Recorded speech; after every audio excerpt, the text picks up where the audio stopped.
Hi, everybody. Welcome to Running to Win. My name is Kim White, and I am the host of Running to Win. And it is a joy to have you back with me today as we continue in this great series that we have been doing for the last, well, we're on episode 8 today. So I would say that we've been at this now for a couple of months, and there's still a little bit more to come. I want to mention before we get going the wonderful platform that I am on, and as well the broadcasting network that we are on. First of all, I want to introduce you to Love and Unity Movement out of Pomona, California. Although I believe they have moved now to another city in California, and I have to find out what the name of that is. I'll get that for next time. And Love and Unity Movement out of Pomona, California. The founder of that is Apostle Eddie Maestas, a wonderful man of God who has such a vision for what God wants to do on this earth. And we're so grateful for him. One of the visions that he has is Kingdom First TV. And if you go to www.love-unity.org, you will see on that website all about Kingdom First TV and everything else that has to do with Love and Unity Movement. It's a wonderful website. I have been connected with this ministry now between 3 and 4 years. It has been a joy. It's been an honor, and just such an honor to represent them on Kingdom First TV, and have gotten to meet many of them in person. And just sometimes you can meet people online and they're one thing, when you meet them in person they're a different thing. But you know what, in this ministry I have not found that at all. It's just been a wonderful divine connection in my life, I would say. And which is funny because that's kind of what we're talking about in this series and everything. And sometimes when you do a series on something, you begin to think about the people in your life that have been very special, that have come along at the right time, and that have moved you into an area of ministry or even an area of growth in your life that you would not have reached otherwise. So for all of those people that have been part of that, I'm so grateful. And that's what this series is about, the divine direction, divine connection, and timing of God's plan for your life. Last week in episode 7, we got into the connection area, or as I like to call it, the people. The people that God has connected to our destiny, to his plan for our life. And we talked about that. We broke that down into identity. When we were talking about the connection, we talked about identity. We talked about ourselves, our identity, and how it's important to know who our identity, so that we're not going to accomplish anything for God if we don't understand who we were created to be. So identity is so important. And then we went in as well in this area to relationship. We started a relationship last week. Our identity is who we are. Our relationships are who God connects us to, who God connects to us, who God brings in and out of our lives. And last week we talked about that. And we talked about, I gave some specific people in the Bible that really represented that kind of connection. I'm going to continue in that. I know that we talked about the area of Moses, and there we are. We talked about Moses. We talked to Moses and Joshua. Sorry, we talked about Elijah and Elisha, and we talked about. We're going to talk about this week one of my favorites as well. Elijah and Elisha is a very special story to me, and an example of a father and son relationship. And the next one is Paul and Timothy. So we're going to continue. I'm going to talk about them, about that bond, about that connection, that divine connection. Not just a connection, not just somebody that you might go to the church once or twice, that you might, go to a concert, that you might sit and have dinner with. But I'm talking about somebody that you walk the distance with. Now, I'm not saying that you walk the whole distance with them. There may be a time when that person leaves your life, or you leave their life, or God has a different plan to move on to something else. But what they have imparted into your life will not leave you. What they have, God has used them for to instill in you, will not leave you if you honor that relationship. So let's go into Paul and Timothy now. We find in 2 Timothy chapter 4 that Paul is writing to Timothy, and he says to him, now they built a relationship. Timothy is an apostle. He has a church that he's over, and Paul is traveling. Paul was an apostle, and he was traveling all over and spreading the gospel, still going out and still doing what God called him to do. And we know, if we read the story of Paul, that he faced a lot of opposition. He faced a shipwreck. He faced a myriad of things. But one of the things that he also faced was he faced mutiny of people that God had called to travel with him, of people that he depended on. So as we see in 2 Timothy chapter 4 and verses 9 through 13 that Paul is writing to Timothy and he's telling him, I need you to come quickly because Demas has forsaken me and only Luke is left. Now, the bond that he had with Timothy, who had a growing church, who was obviously very busy in what he was doing. He knew who he could count on. Paul knew Timothy, if he told Timothy, I'm in a situation here and I need help, he knew he could count on Timothy. Sometimes when I've read that story, I've had to ask myself, and I thank God he has placed people in my life that I know I can count on. I know if I called them and said, I need you, they would come. I know if I called them and said, I need help, they would help. There's those people in my life. Those are called divine connections. And God will always, to fulfill his divine will in your life, he will always provide divine connections in your life. Some of them, as I mentioned, will walk the whole journey with you. Some of them will walk with you for a while. But God will never leave you fatherless, and he will never leave you without connections. He will always give provision for the vision, as we would say. But he asks him to come. Now, he tells him to bring somebody here. He tells him, bring Mark, because Mark is helpful. So Paul has already at some point worked with Mark. Mark has traveled with him or whatever. Paul knows the character of Mark is such that if you send him, he will be helpful to me. He will be able to pick up where Demas had jumped ship on.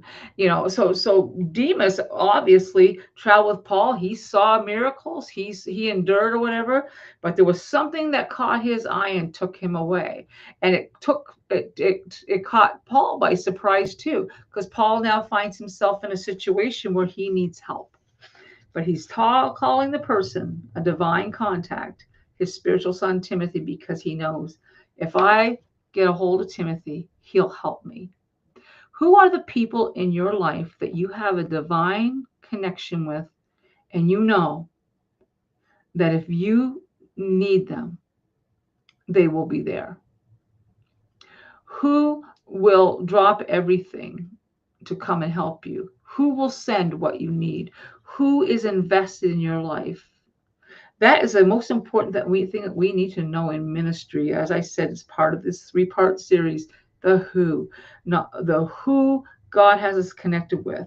I could sit here probably and do 6 episodes of just telling you stories of times that I've thought someone was a divine connection and it wasn't, and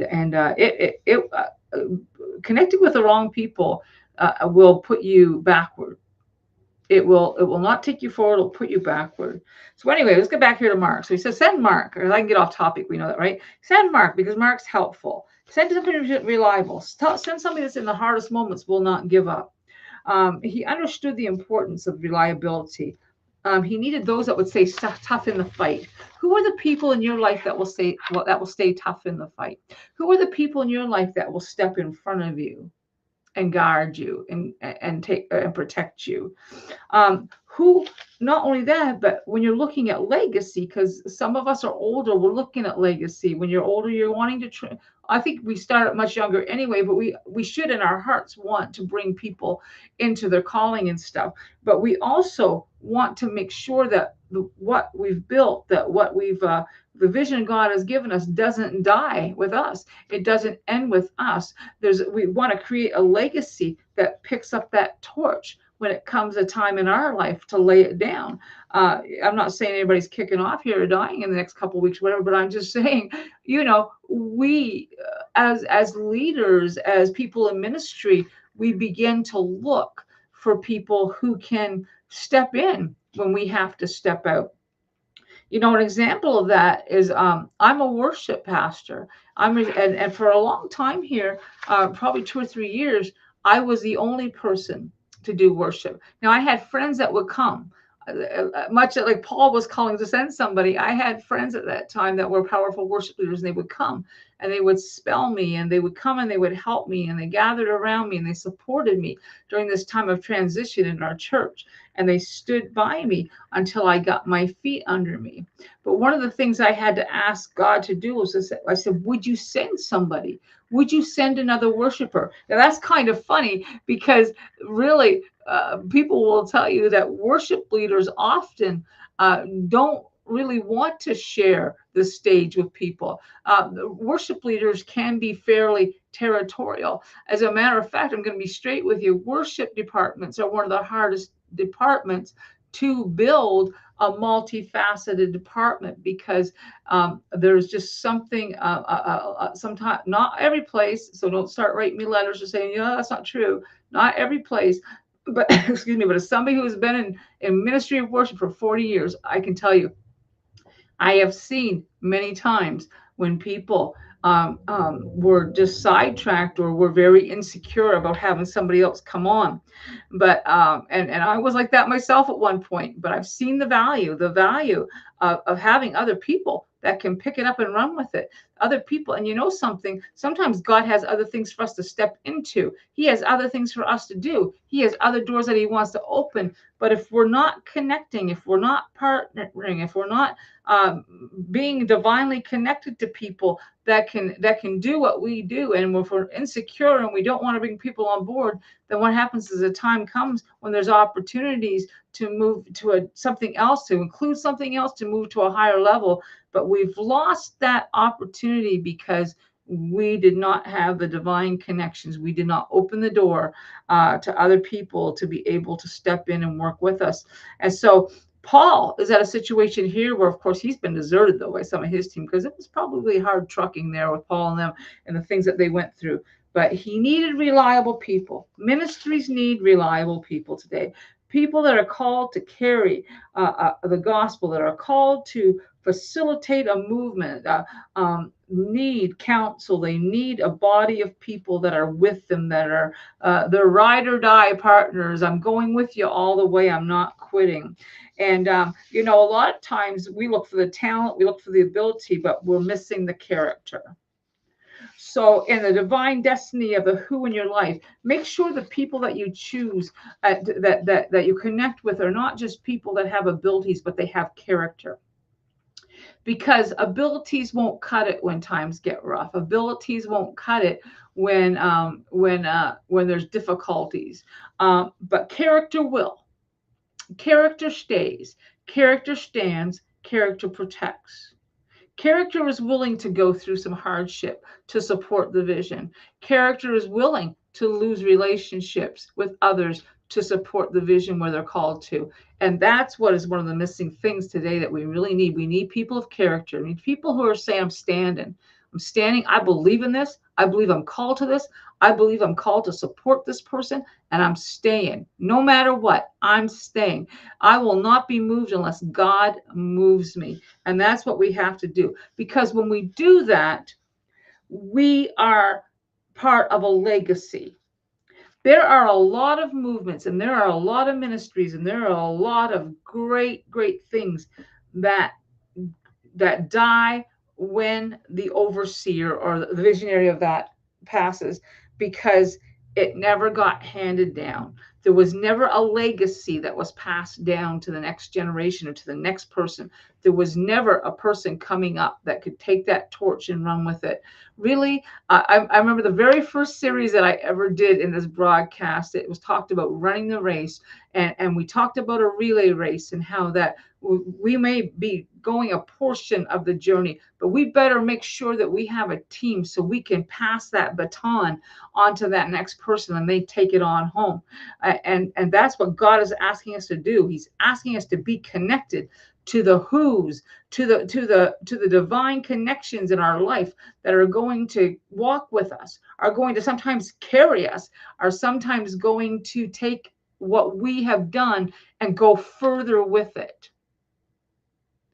Are you afraid that somebody might take what you've done and do better with it, take it further? Please don't be, because God's called you to raise up people to grab that torch and take it forward. He's called you to build connections with people that will help to build the wall, that will help to build what God has ordained and designated for your life.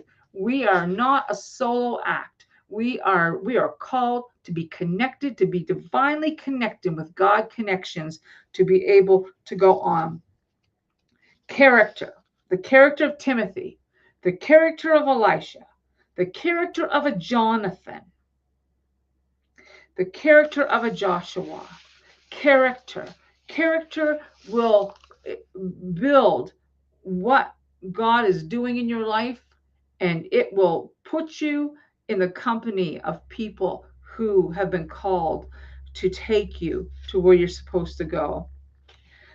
I may have read this quote a few weeks ago when I was doing some broadcasts, but I can't remember. But even so, I'm just going to read it again. This is a quote by Eric Thomas, because we're talking about relationships. When we talk about connections, we're talking about relationships. In this specific thing, we're talking about divine relationships.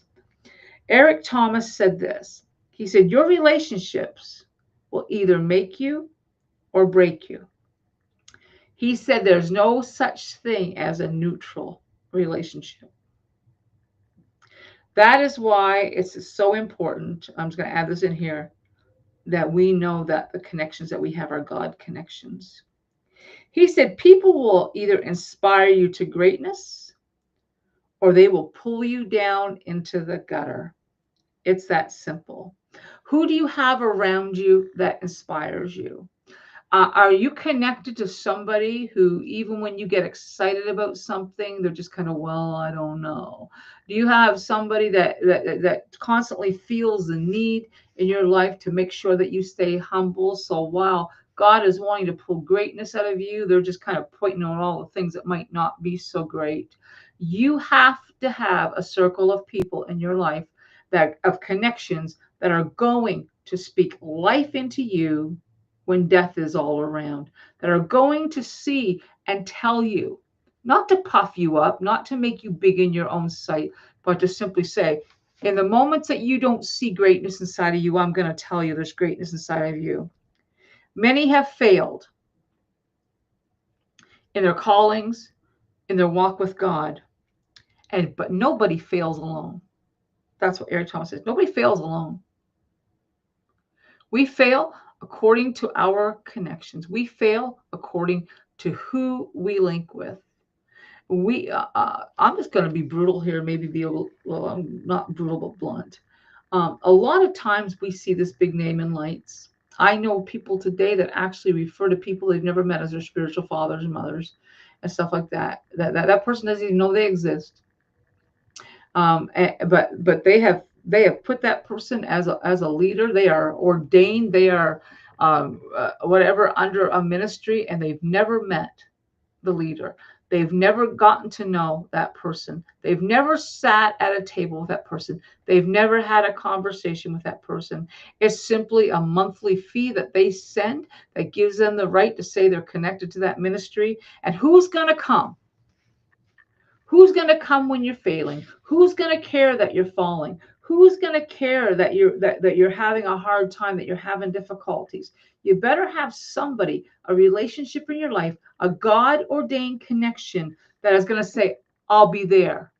You wait right there. I'm coming. I will call you right now. I will speak into your life right now. And I've had that in my life. I've been through difficulties, and the people in close proximity to me did not come near me. But I'll tell you what, I had a lady call me from California to counsel me and to encourage me. I have people in my life right now that email me, that message me, tell me they're praying for me, that ask me if I need anything. I haven't done anything really to deserve that. God just saw fit. He saw fit in my life to put people in my life that cared about whether I existed. They cared about whether I made it, and they were willing to walk with me. And he wants to do that for everybody. I beg of you, do not walk alone. He said, no one fails alone and no one succeeds alone. You know, you might have great visions, you might have great desires, you may have a great plan, but I'll tell you what, you need a team. You need people to walk with you, to work with you. You need people to keep you level, to be able to speak into your life and say, you know, that might not be a good idea right now, and to give you reasons why. The counsel of people, of godly people in our lives, is so important. So once again, why are the right relationships important? Because that's what we're talking about, our connections. And that, once again, I'm going to say that phrase, that quote just said, relationships will either make you or break you. Now, what we need to understand is that I don't mean that there will never be issues. There's always going to be times of disagreement. My pastor is my spiritual father. We have disagreements. We don't have rude disagreements. We don't have fights, but we don't always agree. We both have really great eye rolls, and we can pretty much tell by the other person's expression whether they're agreeing with what we're saying or not. Sometimes I'll be sharing like a really great, important idea or whatever, and I'll just kind of look up and I'll see the look in the eyes, the kind of, and I'm thinking like, okay, this is like a lead balloon right here, and I just say, oh, just drop it, right? But then maybe 6 months down the road, I might talk about it again, and it's like, yeah, that could work, right? So once again, we're talking about the timing there, but the relationship that can see the things that you can't see. And I know I repeated myself some there, but it's important. I'm repeating it because the Holy Spirit's leading me to repeat it. He's leading me to repeat it because maybe somebody watching this needs to hear. There's going to be problems. There's going to be misunderstandings, but that connection, that relationship will eventually take you to the promised land. That relationship will eventually take you out of the cave. That relationship will help you to defeat the giants. As I mentioned, there's a knowing in my heart. There's a knowing in my heart when a relationship is important and God has put his hand on it. But I also have learned that I have to be very careful because the enemy will bring relationships too. And I have in my life. I've gone through things because I connected to what looked like good, but it wasn't God. And it can leave you heartbroken. It can leave you questioning. It can leave you feeling defeated. It can leave you just kind of out in the middle of nowhere. I've been taken completely off track before, transparently, because something looked good, but it wasn't God. Something that seemed like great promise, but it brought confusion. I've been taken off track by things that have caused me pain. I've been taken off track by things that have caused me to be unsure about myself and God's plan. So that's the importance of divine connection. That's important of knowing the who that God has for your life, because there might be disagreements, as I said, but there will not be a train wreck when you're with the people God's put you with. The enemy will want to destroy God's plan in your life. And so when people come that make you unsure about yourself and about God's plan, then that's succeeding. There have been times when I've had people I thought were divine connections just walk away, and I've spent countless hours, because sometimes I can be a bit of a dweller, asking myself, looking inward, what did I do? What did I say?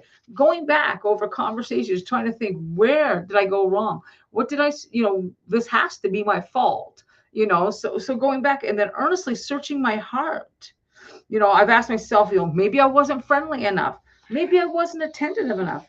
Maybe I didn't hear God right. Maybe somebody said something. Maybe I didn't give enough.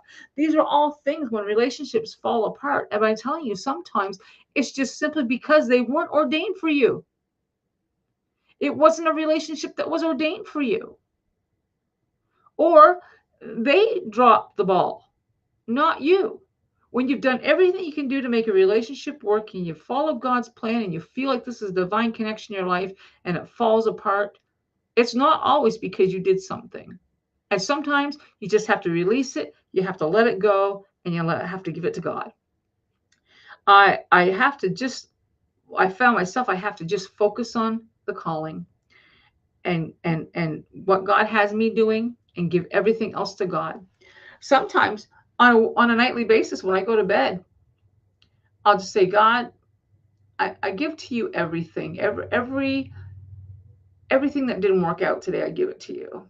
Every mistake I made, I just give it to you. Every doubt, every fear I had, I just give it to you. I give it to you because I can't carry it. Because if I try to carry all those things, I will never make it another step. If I try to carry all those things, I'll never make another connection because I'll be wary of connections. Some of us have become wary of making connections. Some of us have become wary of joining things because simply we've been brutalized in previous relationships. It's almost, I know this is probably a bit overboard, but sometimes it's almost like a PTSD where we've gone through some brutal connections in our lives, and now we're afraid to make that connection. But the who of who God has for us, it must happen, and we must be willing to let God bring the right people into our lives. Um, Another thing as well, this is really important. This will probably be the area that we'll get done in this particular broadcast, and then we'll carry on a little bit more with this the next time. Um, as I read that quote earlier by Eric Thomas, that your relationships will indeed either make you or break you. And we talked about the importance of who you are walking with. And I don't know if I mentioned this, so I'm going to mention it again if I did. It's important that the vision is the same. If God has given you a specific vision, make sure the people that are connected to you are connected to that vision. Make sure that they respect and they honor that vision. And don't be so quick to take advice and counsel on changing that vision. Unless you feel a peace in your heart from God, sometimes people will just come on board with your vision because it's vast and it's so big, and because there's something you carry they want. Sometimes, I'm just going to be blunt here. Sometimes people will come on board with your vision because they're selfish and they want a piece of it. They want part of that glory. They want part of the results of that. But it's important that your connections have a love and an honor and a respect for what God has spoken into your life. There has to be a mutual honor and respect for each other. It can never be an alliance that's made because of what they can do for you. If you enter into a relationship with the attitude of, how can I help them? What can I do for them? How can I serve them? I can tell you right now that God will open doors for you like you've never seen before. He will bless that submission. He will bless that willingness to serve. He will take that, because those are all signs of character. Character is not the ability to preach, to sing, to teach, to do all this. Character is the heart of a servant who says, I will give everything and I don't expect anything back. I just want to be part of what God's doing in your life. I want to help you. And you will watch when you do that, that God will actually, He'll supply all your needs. He will bring platforms to you. He will bring opportunities to you. And sometimes you will have a farther reach because there's people watching. See, people are watching your character. People are watching to see how you deal with things. People are watching to see if you lose your cool. They're watching to see how you handle heartbreak, how you handle attacks, how you do all that. They're watching to see how you manage through things like that. And then they're thinking, I could use that person on my team. There's a time of proving ourselves. But when God brings the right connections into our life and we allow ourselves to be connected in relationship, our relationships to be of God, we will watch and see how He just moves in and He blesses it, and you'll soar. You'll go places you never went before. You'll do things you never did before.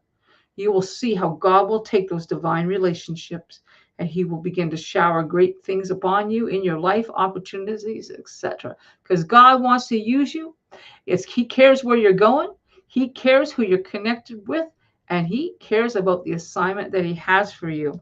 Well, that's all we've got for this week. I'm out of time, and we are pretty much wrapped up on the connection part of this. We got a little bit more and on this, and then which we'll do in next week's episode, and then we'll get on to the last segment of this series. I would anticipate we probably have maybe another 2 to 3 episodes beyond this one of this series. But meanwhile, God bless you. Thank you for tuning in. And check out that website, www.love-unity.org, and see all the great things on there. We'll see you next week.